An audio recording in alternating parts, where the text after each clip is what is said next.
ஸ்ரீசக்கர வரதாச்சாரியம் சுத்தசத்வ குருத்தமம் ஸ்ரீநிதிம் ராகவம் வந்தே ஹியபார கருணாகரம். கவசம் கனெக்ட் நேயர்களுக்கு நமஸ்காரம். பெரியாழ்வார் திருமொழியின் 3ஆம் பத்து 5ஆம் திருமொழியின் 3வது பாசுரத்தை அனுபவிக்க நாம் அப்படியே மானசீகமாக புறப்படுகிறோம். கோவர்தனமலை அடிவாரத்தை சென்று அடைகிறோம்.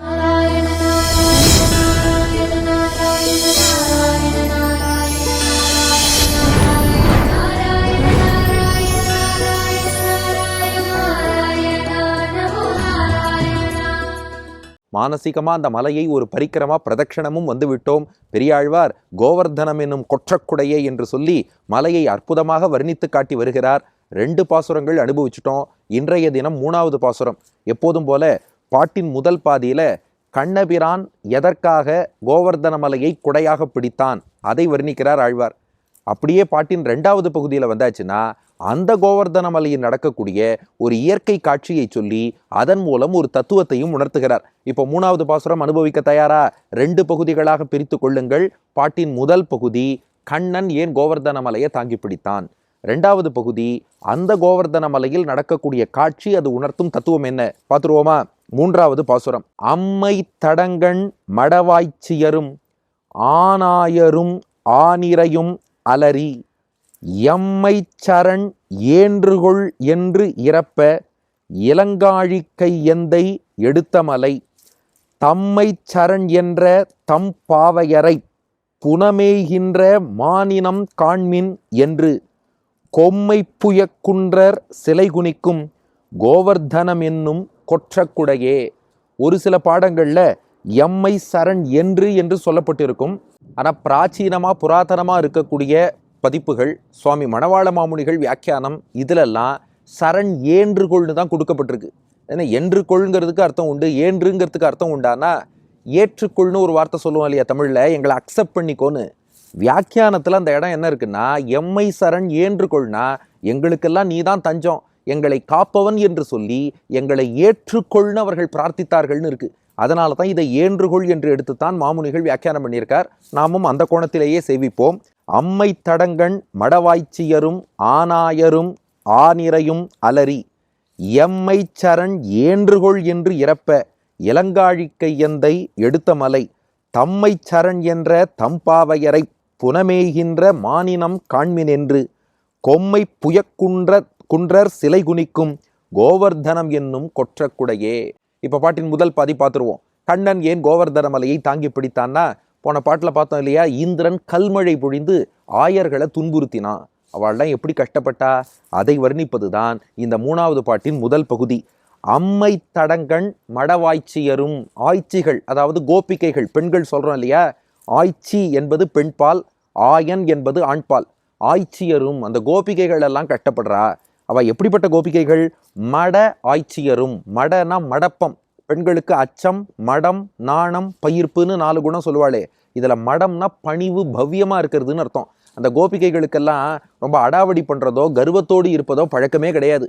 எப்போதும் பணிந்து பவ்யமாக இருப்பார்களாம். அதனால அவள் மடவாய்ச்சியர்.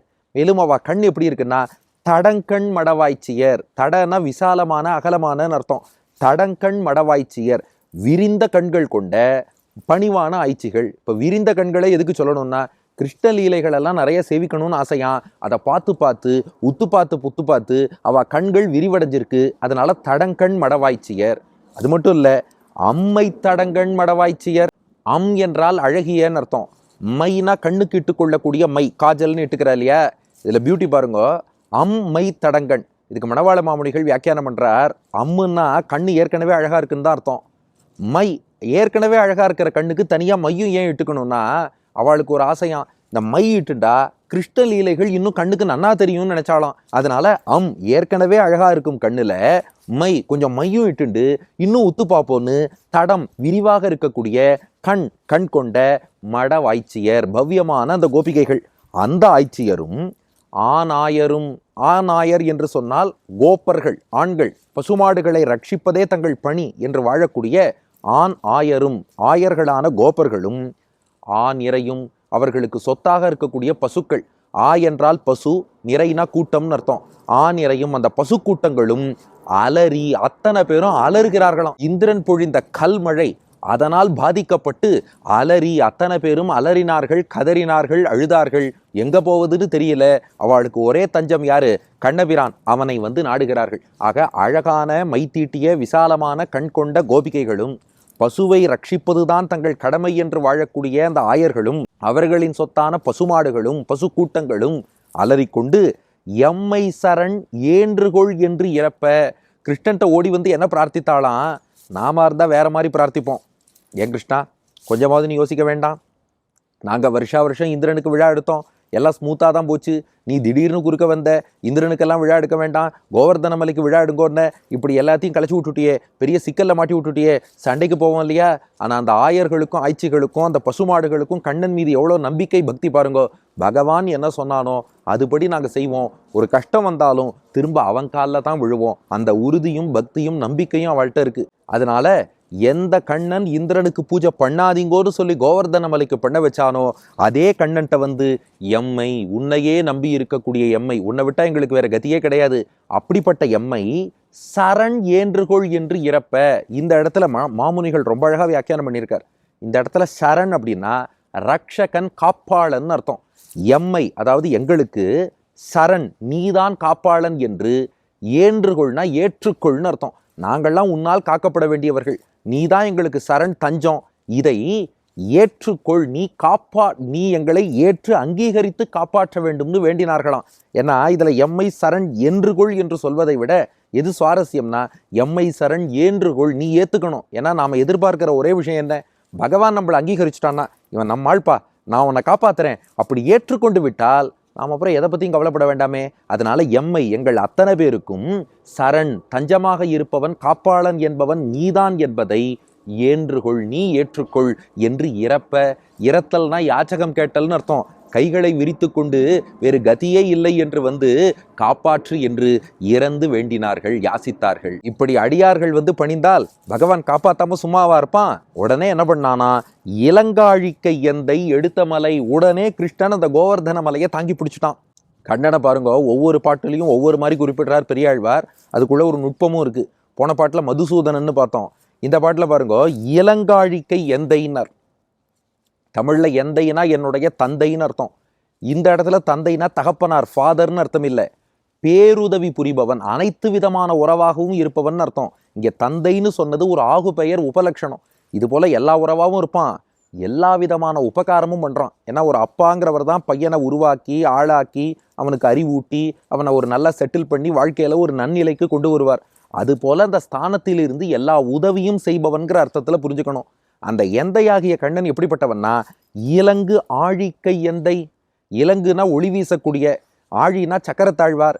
இலங்கு ஆழி, ஒளி வீசும் சுதர்சன சக்கரத்தை கையில் ஏந்திய எந்தை. இப்போ சுதர்சன சக்கரம் இங்கே எதுக்கு வரணும்? இவர் கோவர்தன மலையென்னா தாங்கி பிடிச்சார். இலங்காழிக்கைன்னு சுதர்சன ஆழ்வார் இங்கே ஏன் வந்தார்னா, மணவாள மாமுனிகள் வியாக்கியானம் பண்றார். இந்திரன் கல்மழை பொழிஞ்சு அடியார்களை அலற விட்டானோ இல்லையோ, பகவான் நினைச்சா என் பக்தர்களையாடா துன்புறுத்துற, உன்னை என்ன பண்ற பாருன்னு இந்த சக்கரத்தாழ்வார தூக்கி ஒரு அடி அடிச்சிருப்பானோ. நினைச்சிருந்தா அடிச்சிருக்கலாம், ஆனா அடிக்காமல் இலங்காழிக்கை எந்தை எடுத்த மலை. அவன் சக்கரத்தை கையில எடுக்காம மலையை கையில எடுத்துட்டான்னார். ஆமா, நீங்க சொல்றதும் சரிதான். சக்கரத்தை கையில எடுத்திருந்தா ஒரு வாரம் மலையை தாங்கி பிடிக்கவே வேண்டாமே, நேரா அடிச்சிருக்கலாமேன்னா. மாமுனிகள் அர்த்தம் காட்டினார், இந்திரனுடைய உணவை ஏற்கனவே பறிச்சுட்டோம், உயிரையும் பறிக்க வேண்டாம், போனா போறதுன்னு விட்டானா பகவான். அதுதான் அவனுடைய கருணை, அவனுடைய பொறுமை. இந்திரனுடைய உணவைத்தான் தட்டி பறித்தோம், எதுக்கு உயிரையும் தட்டி பறிக்கணும்? போனா போறது போ. நினைச்சா சக்கரத்தை எடுத்து உயிரையே தட்டி பறிப்பேன், வேண்டாம், உணவை பறிச்சதோட போறோம், நான் சக்கரத்தை எடுக்கல மலையை எடுக்கிறேன்னு எடுத்தான். இப்ப இந்த பாட்டை சேவிச்சு பாருங்க, இலங்காழிக்கை எந்தை எடுத்த மலை. கையில சக்கரத்தை ஏந்த வேண்டிய பெருமாள் சக்கரத்தை ஏந்தாமல் மலையை ஏந்தினார், அதுதான் அவருடைய கருணை. இதே மலையை ஏந்தாம சக்கரத்தை ஏந்திருந்தா அவருடைய சக்தி என்னன்னு தெரிஞ்சிருக்கும். சக்கரத்தை ஏந்தாம மலையை ஏந்தினால அவருடைய கருணை என்னன்னு புரிந்தது. அதுதான் இந்த கோவர்தன மலை பாட்டினுடைய முதல் ஹாஃப் ஓவர். ஆக இந்திரன் கல்மழை பொழிந்து அதில் ஆய்ச்சிகள் ஆயர்கள் ஆனிரைகள் அலறிய போது, நீதான் எங்களுக்கு தஞ்சம், நீதான் எங்களை ஏத்துக்கணும்னு பிரார்த்தித்த போது கண்ணன் எடுத்த மலை கோவர்தன மலை. இப்போ அதில் நடக்கக்கூடிய இயற்கை காட்சி, அதன் உள்ளுரை பொருள் என்னன்னு பார்ப்போம். தம்மை சரண் என்ற தம் பாவையரை புனமேகின்ற மானினம் காண்மின் என்று. அந்த மலையில குறவர்கள் நிறைய பேர் வசிக்கிறார்களாம். அந்த குறவர்கள் தங்கள் மனைவிகளை பார்க்கிறார்களாம். அவள் வீட்டில் ஒரு கொல்லைப்புறம் இருக்கு, ஒரு தோட்டம்னு வச்சுக்கோங்களேன், கொல்லைப்புற தோட்டம். அதில் இவர்களுடைய மனைவிகள் எல்லாம் நின்று கொண்டிருக்கிறார்கள். குறவர்கள் ஆண்கள்லாம் கூட்டமாக வருகிறார்கள், மனைவிகள் கூட்டமாக நிற்கிறார்கள். இவா பார்த்தாலாம். அவ யாருன்னா தம்மை, அதாவது இந்த குறவர்களையே சரண் என்ற, சரண்னா தஞ்சம், சரண் என்றனா தஞ்சமாக நம்பி இருக்கக்கூடிய, அந்த குறத்திகளுக்கு குறவரை விட்டா வேற கதி கிடையாது, அப்படி வாழக்கூடிய தம்மை சரண் என்ற கணவர்களாகிய தங்களையே தஞ்சமாக நம்பி இருக்கக்கூடிய மனைவியராக வாழக்கூடிய தம் பாவையரை, பாவைனா பெண், இங்க மனைவின்னு அர்த்தம், தம் பாவையரை தங்களுடைய மனைவிகளான குறத்திகளை குறவர்கள்லாம் கூட்டமாக வந்து பார்க்குறாளாம். அவள் அழகாக கொல்லைப்புறத்தில் நின்றுருக்கா. பார்த்தா என்னன்னு தெரியணும், கூட்டமாக குறத்திகள் நிற்கிறான்னு தெரியணும். ஆனால் இல்லையா, அவர்களுடைய கண்ணழகை பார்க்கும்போது மானல்லவோ கண்கள் தந்தது.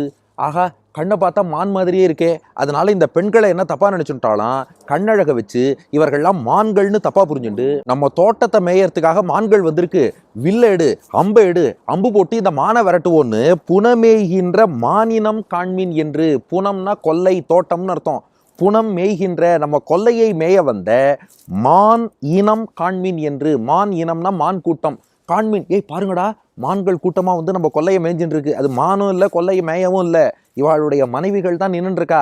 ஆனால் தம்மை சரண் என்ற தம் பாவையரை, இவர்களையே தஞ்சமாக பற்றிய தங்கள் மனைவிகளை புனம் மேய்கின்ற மானினம் காண்மின் என்று, கொல்லையை மேயறதுக்கு கூட்டமாக மான் வந்திருக்கு போல இருக்கு, செடி கொடிகளெல்லாம் காப்பாற்றணும் அப்படின்ட்டு என்ன பண்ணாலாம், கொம்மை புய குன்றர் சிலை குனிக்கும், கொம்மைனா வலிமையானன்னு அர்த்தம், புயம்னா தோல்னு அர்த்தம், புஜம்னு சம்ஸ்கிருதத்தில் சொல்கிறோம் இல்லையா, கொம்மை புய வலிமையான தோல் கொண்ட குன்றர், குன்றர்னா குறவர்கள்னு அர்த்தம், கொம்மை புய குன்றர், குன்றுனா மலை, அந்த குன்றில் வாழக்கூடிய குறவர்களுக்கு குன்றர்னு பேரு, கொம்மை புய குன்றர் வலிமையான தோல் படைத்த அந்த குறவர்கள்லாம் சேர்ந்துண்டு சிலை குனிக்கும், சிலைனா வில்லு, சிலை குனிக்கும்னா வளைக்கும்னு அர்த்தம், குனிவது அப்படின்னா வளைவது, முதுகு குனிஞ்சாலே சொல்கிறா இல்லையா, என்னப்பா வளைவு விழுந்துருத்தான்னு கேட்குறா, அதனால குனிதல்னா வளைதல்னு அர்த்தம், சிலை குனிக்கும் வில்லை எடுத்து வளைச்சு அம்பு போட பார்க்குறாளாம்.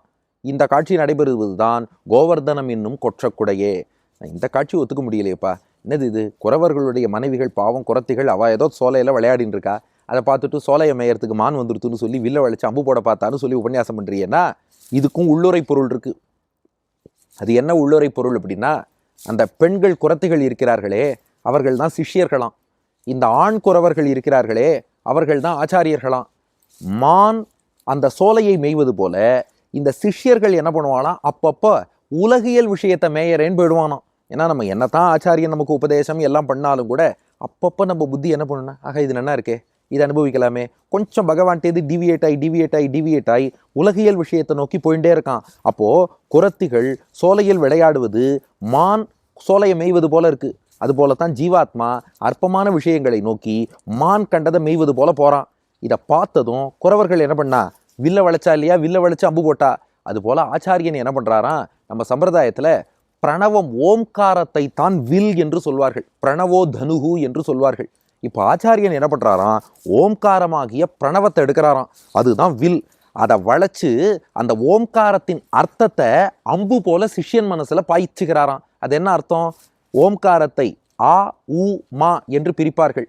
ஆ என்றால் பரமாத்மா பெருமாள், மா என்றால் ஜீவாத்மா, ஊ என்றால் அந்த பெருமாளுக்கு மட்டுமே ஜீவாத்மா, அந்த எம்பெருமானுக்கே அடிமைன்னு அர்த்தம். அப்போ ஆச்சாரியன் என்ன பண்றாருன்னா, எப்பப்பெல்லாம் ஜீவாத்மாங்கிற குறத்தி மான் போல உலகியல் விஷயம்ங்கிற தோட்டத்தை மேய போறதோ அப்போதெல்லாம் ஓம்காரம் பிரணவம் என்ற வில்லை எடுத்து அதை வளைத்து ஓம்காரத்தின் அர்த்தத்தை அம்பு போல் இவனுக்கு சொல்லி கொடுத்து, டேய் பெருமாளுக்கே நீ அடிமை, ஆ ஊ மா, ஆங்கிற பெருமாளுக்கு மாங்கிற ஜீவாத்மா அடிமை, பெருமாளுக்கு அடிமையா இருக்க வேண்டிய நீ எதுக்கு கண்ட விஷயங்களுக்கு அடிமையாகிறாய், அங்க போகாதேன்னு இவனை திருத்துகிறாராம். இப்போ அப்படியே பாட்டின் அடுத்த 2 வரிகளை இந்த கோணத்துல சேவிச்சு பாருங்கோ. தம்மை சரண் என்ற ஆச்சாரியனையே தஞ்சமாக பற்றிய தம் பாவையரை தங்கள் சிஷ்யர்களை புனம் மேய்கின்ற மானினம் காண்மின் என்று, என்னப்பா இது மான் சோலையை மேயறது போல இவா ஏதோ மேய்ஞ்சின்னு இருக்காளே அப்படின்னு சொல்லி, கொம்மை புய குன்றர் ஆச்சாரியர்கள் சிலை குனிக்கும் பிரணவம்ங்கிற வில்லை வளைத்து உபதேசிக்கும் கோவர்தனம் என்னும் கொற்றக்குடையே. அப்படிப்பட்ட ஆச்சாரியர்கள் வாழக்கூடிய மலை கோவர்தன மலை. ஏன்னா கண்ணன் தாங்கி பிடிச்சிருக்கானோ இல்லையோ, அதனால ஆச்சாரியர்கள்லாம் விரும்பி அங்கே போய் எழுந்தருளி இருக்கிறார்கள்ங்கிறது பாட்டின் தாத்பரியம். அம்மை தடங்கண் மடவாய்ச்சியரும் ஆனாயரும் ஆனிரையும் அலறி எம்மை சரண் ஏன்றுகொள் என்று இறப்ப இளங்காழிக்கை எந்தை எடுத்த மலை தம்மை சரண் என்ற தம் பாவையரை புனமேய்கின்ற மானினம் காண்மின் என்று கொம்மை புயக்குன்றர் சிலை குனிக்கும் கோவர்தனம் என்னும் கொற்றக்குடையே. அம்மை தடங்கண் மடவாய்ச்சியரும் ஆனாயரும் ஆனிரையும் அலறி எம்மை சரண் ஏன்றுகொள் என்று இறப்ப இளங்காழிக்கையந்தை எடுத்த மலை தம்மை சரண் என்ற தம்பாவையரை புனமேய்கின்ற மானினம் காண்மின் என்று கொம்மை குன்றர் சிலை குனிக்கும் கோவர்தனம் என்னும் கொற்றக்குடையே. அழகான மைத்தீட்டிய விசாலமான கண்கள் கொண்ட ஆய்ச்சிகளும் அவ்வாறே பசுவை காக்கும் ஆயர்களும் அவர்களால் காக்கப்படும் பசுக்களும் அலறிக்கொண்டு எங்களுக்கு நீதான் தஞ்சம், எங்களை ஏத்துக்கோன்னு கண்ணன் திருவடியில வந்து விழ, அவர்களுக்காக சக்கரத்தை ஏந்திய பெருமாள் ஒரு மலையை எடுத்தாரே, அந்த கோவர்தன மலையில்தான் தங்களையே நம்பிய தங்கள் மனைவிகளை தோட்டத்தில் கண்ட குறவர்கள் எல்லாம் தோட்டத்தை மேய வந்த மான் நடிச்சுட்டு வில்லை எடுத்து வளைத்து அதை விரட்டுகிறார்கள். அதாவது ஜீவாத்மா அற்ப விஷயத்தை நோக்கி போனா ஆச்சாரியன் என்ன பண்றார், ஓம்காரம் பிரணவம் என்ற அந்த வில்லை எடுத்து அதன் அர்த்தத்தை வளைத்தவனுக்கு உபதேசம் பண்ணி சிஷ்யனை திருத்துகிறார். இது நடக்கக்கூடிய இடம்தான் கோவர்தன மலைங்கிறது தாத்பரியம். அடியேன் வழங்கும் ஆங்கில வடிவம். As the cowherds and cows cried and requested Krishna to accept them, the Lord with the disc in his hand lifted the Govardhana hill. In that hill, hunters, considering their wives as deers grazing their gardens, take their bow, bend it to attack them. This is the glory of Govardhana hill என்பது இதற்கான ஆங்கில வடிவம். இனி இதற்கு அடுத்த பாசுரம். இதே போல முதல் 2 அடிகள் கண்ணன் எப்படி கோவர்தன மலையை உயர்த்தி பிடித்தான், அடுத்த 2 அடிகள் அங்கே நடக்கக்கூடிய காட்சி உள்ளுரை பொருள் எப்படி வர்ணித்தார் பெரியாழ்வார்னு அடுத்த பகுதியில் காண்போமா? பெரியாழ்வார் திருவடிகளே சரணம்.